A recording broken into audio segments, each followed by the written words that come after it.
మన దేశంలో railway zone ఎక్కడుంది, వాటి ప్రధాన కార్యాలయం ఎక్కడుంది? సెంట్రల్ రైల్వే, కేంద్రీయ రైల్వే ముంబాయిలో ఉంది.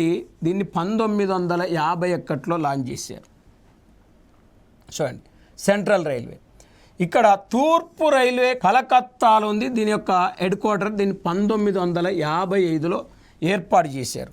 ఉత్తర రైల్వే, దీని యొక్క ప్రధాన కార్యాలయం ఎక్కడుంది అంటే ఢిల్లీలో ఉంది. North railway, east railway, central railway దీన్ని 1952లో ఏర్పాటు చేశారు. ఉత్తర మధ్య రైల్వే ప్రధాన కార్యాలయం అలహాబాద్, ఉత్తరప్రదేశ్లో అలహాబాద్. దీన్ని 2003వ సంవత్సరంలో ఉత్తర మధ్య రైల్వే ప్రధాన కార్యాలయంను అంటే జోన్ ఏర్పాటు చేయటం జరిగింది. దీని తర్వాత మనం చూస్తే ఈశాన్య సరిహద్దు రైల్వే కార్యాలయం గౌహతిలో ఉంది. దీన్ని 1958లో ఏర్పాటు చేశారు. దక్షిణ రైల్వే చెన్నైలో ఉంది. దీన్ని 1951లో ఏర్పాటు చేశారు. తర్వాత దక్షిణ మధ్య రైల్వే ప్రధాన కార్యాలయం సికింద్రాబాద్లో ఉంది. దీన్ని 1966వ సంవత్సరంలో లాంచ్ చేశారు.